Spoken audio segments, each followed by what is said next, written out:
오늘도 새벽 예배를 드리게 하신 하나님께 감사와 찬송과 영광을 올려드립니다. 우리 다 함께 사도신경으로 신앙 고백하신 후에 찬송가 428장을 부르신 후 마태복음 14장의 말씀을 읽으신 다음 오늘 말씀을 듣겠습니다. 오늘 마태복음 14장에서는 세례 요한의 죽음, 또 5,000명을 먹이신 내용, 또 예수님께서 물위를 걸으시고 또 게네사렛에서 병자들을 고치는 내용이 나오는데요. 저는 이 중에서 세례 요한의 죽음에 대한 말씀을 묵상하면서 교훈을 받고자 합니다.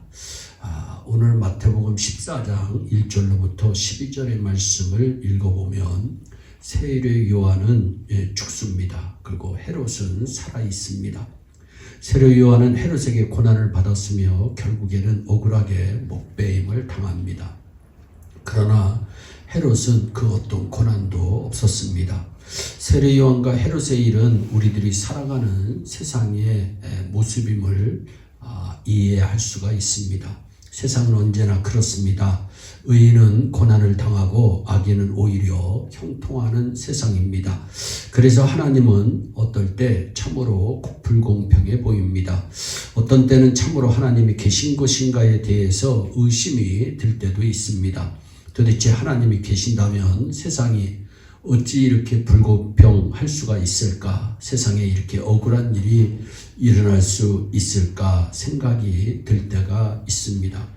그러나 그렇게 생각하는 것은 우리의 짧은 생각입니다. 만일 이 세상이 유일한 세상이라면, 이 땅에서 사는 것만이 우리의 삶의 전부라면 그와 같은 생각이 맞을 것입니다. 그러나 우리는 영생을 믿고 사는 사람들입니다.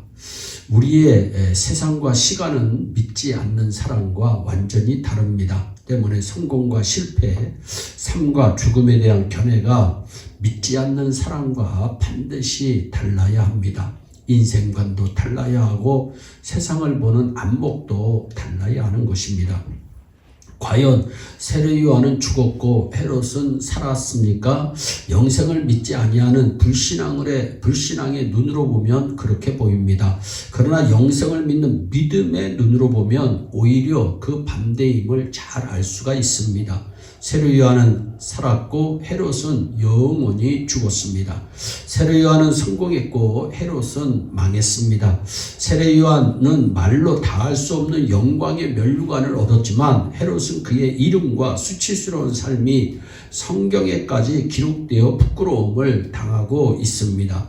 우리가 정말 하나님을 믿는 사람이라면, 영생을 믿는 사람이라면 좀 더 멀리 내다보고 인생을 살아야 합니다. 그리고 보다 능동적이고 적극적인 자세로 살아야 합니다. 하나님을 믿는 믿음으로 공격적인 삶을 살아야 합니다.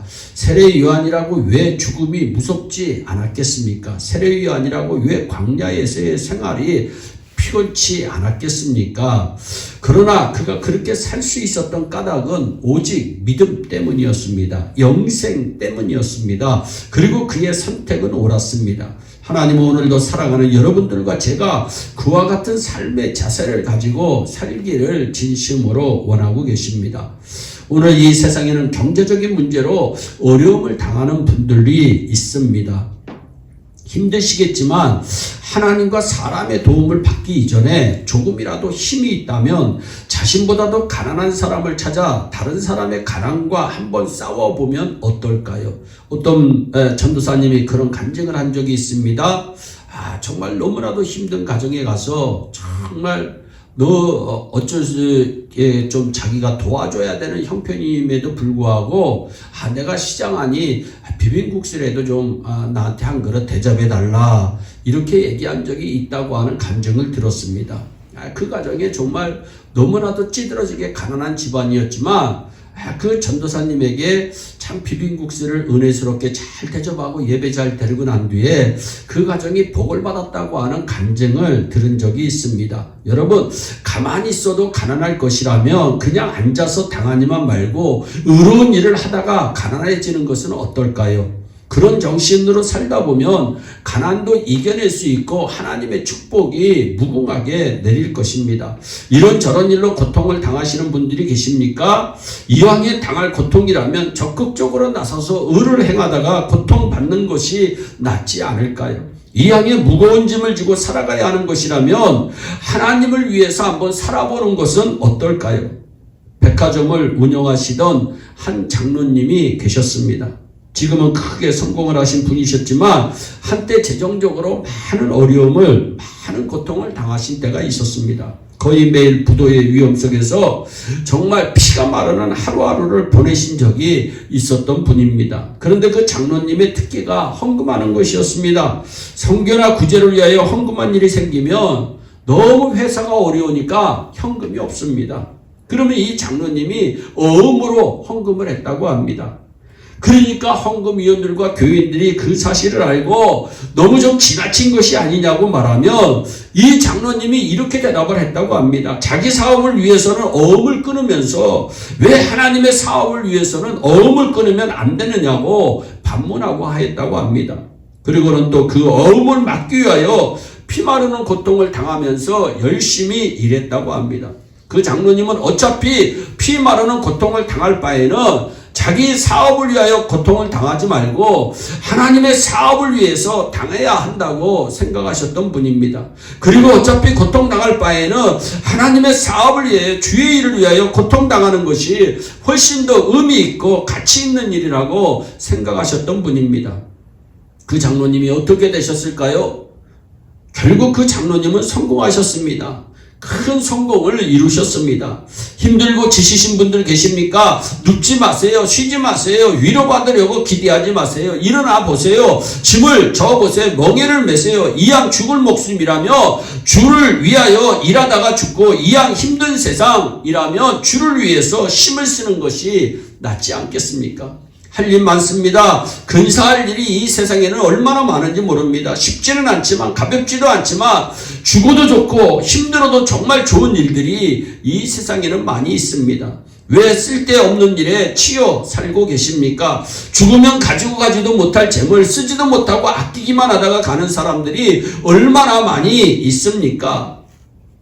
사랑하는 자식들을 위하여 물려주지만 그것이 도리어 화가 되어 자식들을 나약하게 만들고 게으르게 만들고 부패하게 만드는 사람들이 있습니다. 어차피 죽을 인생인데 죽음을 두려워하며 비겁하게만 살려고 하다가 정작 죽을 자리 찾지 못해 의롭고 가치 있는 죽음 죽지 못하는 사람들이 있습니다. 영원한 세상이 있다는 것을 알지 못하고 그냥 이 세상만이 전부인 줄 알고 어리석게 그리고 악하게 헤롯처럼 사는 사람들이 얼마나 많은지 모릅니다. 의롭고 가치 있는 일을 위하여 도전하려고 하지 않고 나약한 환자처럼 드러누우려고만 하는 사람들이 있습니다. 졸면 죽습니다. 누우면 죽습니다. 정신을 바짝 차리고 믿음으로 여러분의 인생에 한번 도전해 보시기를 바랍니다. 하나님의 사람 세례 요한이 본문의 내용을 보면 죽었습니다.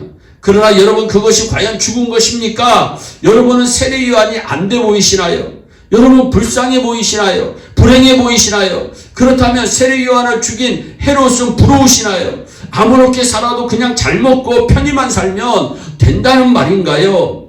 여러분 생각합시다. 저도 인간적으로 헤롯만큼은 몰라도 헤롯과 같은 식으로 살면 좋다는 생각이 들 때가 없지 않아 있습니다. 좀 고통스럽지 않고 좀 편하게 좀 잘 누리면서 살면 참 좋겠네 생각이 들 때가 있습니다. 그러나 다시 한번 마음을 고쳐 잡습니다. 그렇다 세례 요한처럼 죽는 한이 있어도 나는 세례 요한처럼 살으리라 결심을 해봅니다. 그것이 믿음의 사람이요, 그것이 하나님의 자녀의 삶의 모습이요, 그것이 하나님이 우리를 기뻐하시는 삶이라고 저는 믿어 의심치 않습니다. 그리고 결국 그것은 영생을 믿는 자의 아름다운 이 세상에서의 삶의 모습입니다. 저와 여러분들이 헤롯을 부러워하지 말고 세례 요한을 부러워하시기를 바랍니다. 이 세상이 힘들고 어렵고 괴롭지만 이 세상에서 주의 일을 통해서 영광도 누리고 기쁨도 누리고 평안도 누리다가 주님 오시는 그날에 잘했다 칭찬받는 하나님의 귀한 자녀들이 되시기를 예수님의 이름으로 축원합니다. 기도하겠습니다. 사랑의 하나님 아버지, 참 감사합니다. 오늘 세례 요한의 죽음을 통해서 다시 한번 교훈을 받습니다. 하나님, 이 세상에서 사는 사람들은 점점 말세가 될수록 편안하게 살기를 원하고 고통당하지 않으면서 살기를 원하고 힘들지 않게 이 세상을 살기를 원하는 마음을 누구나가 가지고 있습니다. 아버지 하나님, 어떤 때는 자기도 모르게 헤롯을 부러워하는 마음을 가질 때가 있습니다. 그러나 믿음의 사람인 우리는 세례 요한처럼 살아야 되겠습니다. 영생을 바라보며 살아야 되겠습니다. 하나님을 바라보며 살아야 되겠습니다. 2022년 우리 예일교회 온 성도들이 영생을 바라보며 하나님을 의지하며 날마다 승리하는 하나님의 귀한 백성들이 다 되게 하여 주옵소서. 감사하고 예수님의 이름으로 기도하옵나이다. 아멘. 우리 다 함께 주기도문으로 예배를 마치시고 각자 개인 기도하신 후에 오늘도 주 안에서 승리하는 복된 하루 되시기를 바랍니다. 감사합니다.